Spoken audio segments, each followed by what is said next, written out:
Hello បងប្អូនទាំងអស់គ្នាឥឡូវខ្ញុំមកដល់ស្រុកកំដួលខេត្តស្វាយរៀងអត់សមមិនបែបស្វាយរៀងនិយាយទៅស្រុកកំដួលខេត្តស្វាយរៀងទៀតហើយកាលពីមុនហ្នឹងគឺខ្ញុំមកផ្ទះតាយាយលីតាសុយយាយលីតែនេះមកណានេះឥឡូវមកនេះគឺផ្ទះម៉ែមុតអ្នកណាក៏ស្គាល់គាត់ដែរចាំមកស្រុកកំដួលហ្នឹងឥឡូវយើងចង់ដឹងថាគេល្បីថាឆ្ងាញ់ណាកាហ្វេដូងអីហ្នឹងភេសជ្ជៈទាំងអស់នៅកន្លែងហាងយាយមុតហ្នឹងមកជួបតកែហាងនេះអូយមនុស្សច្រើនណាស់មកឈរចាំមកអូយថ្ងៃដាច់អស់ប្រហែល100កែវដែរសមៅច្រើនដែរហ្នឹងបងហើយចូល200កែវហ៎អូហើយអ្នកអូនមកញ៉ាំសាករសជាតិប៉ុន្មានដងហើយមើលមកនេះតិចមើលសាករសជាតិបានប៉ុន្មានដងហើយកូនទី1ហ៎អូណៃសាក់ទី1ចឹងតែអត់មានទី2ទី3ហីសំខាន់គឺតម្លៃសមរម្យមួយកែវឬ2000អីហ្នឹង2000 ចាអូតម្លៃគឺថាសមរម្យមែនតើមានអូនសាក់ប៉ុន្មានដងហើយលើកទី1ហ៎ឆ្ងាញ់ណាស់បងញ៉ាំកាហ្វេដូងកន្លែងឆ្ងាញ់មែនតើញ៉ាំអីគេមិញតែបៃតងអត់ចេះញ៉ាំកាហ្វេហ៎តែនេះតែមកទិញហ៎បងឯងសាក់កាហ្វេដូងមើលឆ្ងាញ់ខ្លាំងណាស់ចាហើយនេះអាហាងគាត់នេះយាយមុតចាបងប្អូនគាត់លក់តាំងពីម៉ោង4ភ្លឺរហូតដល់ម៉ោង7យប់ចា4ភ្លឺហើយម្ចាស់មិនដែលបានដេកទេចិត្តទៅម្ចាស់ចិត្តទៅហើយមិនបានលុយចាយម្ចាស់ទៅបាត់ដោយសារអត់បានដេកឥឡូវសៃម៉ៅលើស្គមនេះតាំងលក់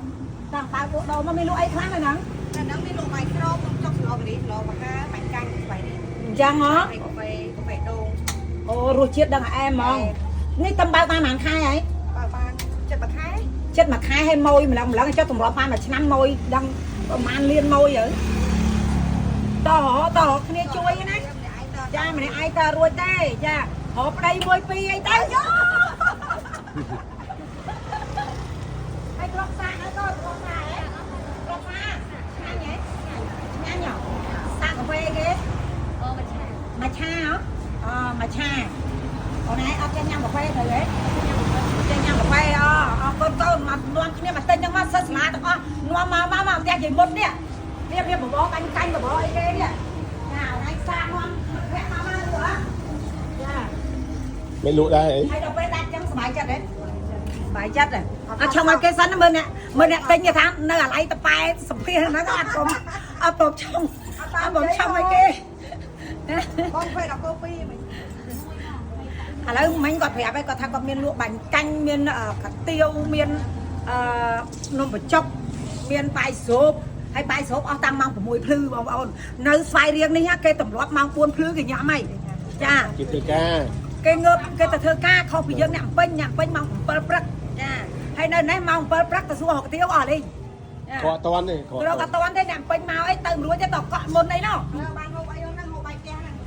បងមិញមិនបានណាបើអូនឯងមកបាយស្រូបអូនឯងអស់លេងហ្នឹងបាយគេឆ្លូញទៅហើយ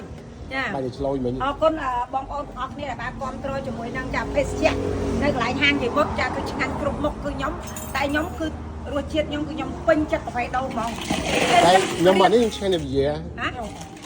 ឆ្ងាញ់តែវិជារឿងប្តីខ្ញុំបាច់និយាយទេចារឿងភេសជ្ជៈអែមអីគាត់មិនសូវទេតែបើវិជាអីដាក់តែម៉ោង4ភ្លឺអីក៏មានដែរមែនអូនបានចាដាក់បានឥឡូវតាំងបើខាងលក់មកអត់ទៅញ៉ាំគ្រឿងស្រវឹងទេអត់ចង់អត់មានពេលញ៉ាំហ៎ដល់ពេលគេអត់មានផងអរគុណបងប្អូនទាំងអស់គ្នាឥឡូវនេះផ្លូវនេះស្រុកកំដួលនេះអូផ្លូវគេឡើងស្អាតនៅចំផ្លូវតែម្ដងបងប្អូនណាចាំមក